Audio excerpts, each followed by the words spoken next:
السلام علیکم ورحمۃ اللہ وبرکاتہ۔ شب براءت میں عبادت کرنے کا صحیح طریقہ کیا ہے؟ خواتین جو ناپاکی کی حالت میں ہیں وہ اس رات میں کیسے عبادت کر سکتی ہیں؟ اور پھر اگلے دن ہمیں روزے کتنے رکھنا چاہیے؟ یہ تمام سوالوں کے جواب انشاءاللہ میں 5 منٹ میں آپ لوگوں کو دینے کی کوشش کروں گا۔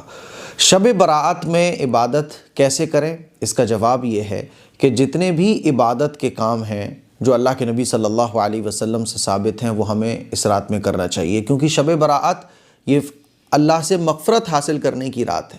اللہ تعالیٰ اس رات میں بے شمار گنہگاروں کو معاف فرماتا ہے، تو اس رات میں اللہ سے معافی مانگیے، اللہ سے گڑ گڑائیے، اللہ کے سامنے آنسو بہائیے، اللہ کے سامنے اپنے دامن کو پھیلائیے، دنیا اور آخرت کی بھلائیاں مانگیے، اور اس کے لیے ہم عبادت کریں۔ نفل نمازیں پڑھ سکتے ہیں، کچھ حصہ نفل نمازوں کے لیے بنائیں، کچھ حصہ اپنی قضا نمازیں پڑھنے کے لیے بنائیں۔ سب سے پہلی بات تو آپ یہ دیکھ لیجئے کہ اگر آپ پورے دن کام کر کے تھکے ہوئے ہیں اور آپ ظاہر سی بات ہے جب آپ تھکے ہوئے ہیں تو پوری رات عبادت نہیں کر پائیں گے، تو آپ تھوڑا سا ریسٹ کر لیجئے، عشاء کی نماز کے بعد 2-3 گھنٹے آپ آرام کر لیجئے، اور اس طرح سے عبادت کرنے کا ٹائم سیٹ کیجئے کہ آپ جم کے اچھے طریقے سے عبادت کر پائیں، کیونکہ پوری رات جاگنا یہ کوئی ضروری نہیں ہے۔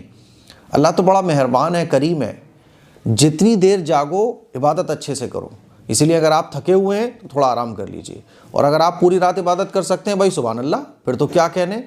کچھ حصہ نمازوں کے لیے بنائیے، آدھا گھنٹہ، پونا گھنٹہ، 1 گھنٹہ۔ کچھ حصہ قرآن مجید کی تلاوت کیجئے، آدھا گھنٹہ، پونا گھنٹہ۔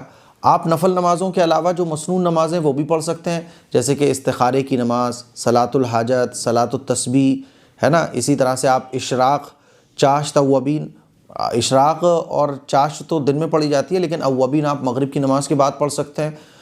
اسی طرح سے آپ ایک حصہ درود شریف پڑھنے کے لیے بنائیے، ایک حصہ مطلب اپنی سہولت کے اعتبار سے آدھا گھنٹہ، 20 منٹ، 15 منٹ، 1 گھنٹہ درود شریف، استغفار، سبحان اللہ، الحمدللہ، ہے نا، اللہ اکبر، اس طرح سے آپ تسبیحات خوب پڑھیے۔ تو اس طرح سے آپ حصوں میں ڈیوائیڈ کیجئے۔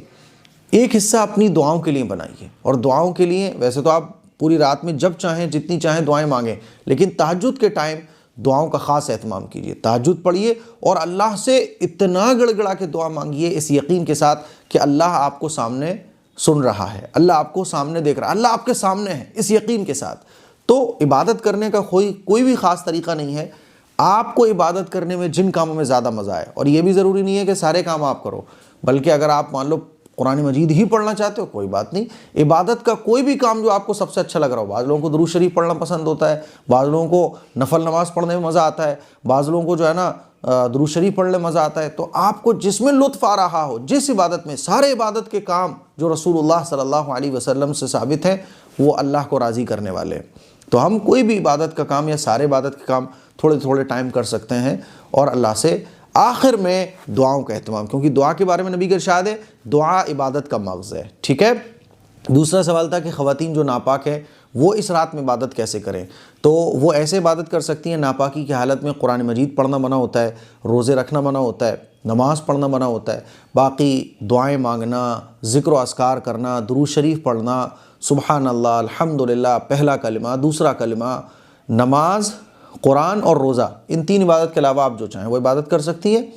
آپ مصلی بچھا کے بیٹھ جائیں، اللہ سے خوب دعائیں مانگیں، آپ اللہ کا ذکر کریں، درود شریف پڑھیں، درود شریف پڑھنے کی کتنی فضیلت ہے، تو آپ اس طرح سے عبادت کر سکتی ہیں، ٹھیک ہے۔ روزے کتنے رکھنا ہے؟ تو شب برات کا کوئی خاص روزہ نہیں ہوتا، اچھے طریقے سے سمجھ لیجئے۔ اگر کوئی شب برات کا خاص روزہ سمجھتا ہے تو یہ غلط ہے۔ شب برات کا کوئی خاص روزہ نہیں ہوتا، اللہ کے نبی صلی اللہ علیہ وسلم پورے شعبان میں خوب روزے رکھا کرتے تھے، اور ہر مہینے کی چاند کی 3 تاریخوں میں روزے رکھا کرتے تھے، 13، 14، 15۔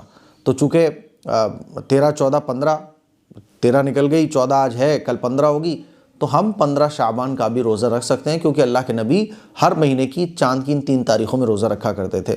باقی نفل روزہ چونکہ پورے شعبان میں ہی روزہ رکھنے کی فضیلت ہے، تو آپ 2 روزے بھی رکھ سکتے ہیں، 3 بھی رکھ سکتے ہیں، 1 بھی رکھ سکتے ہیں۔ تو مجھے امید ہے یہ تمام طریقے آپ کو اچھے طریقے سے سمجھ آ گئے ہوں گے۔ یہ ضروری مسئلے تھے 3 جن کے میں نے اس ویڈیو میں جواب دیے۔ اس کلپ کو شیئر کریں، دوسروں تک پہنچائیں۔ السلام علیکم ورحمۃ اللہ وبرکاتہ۔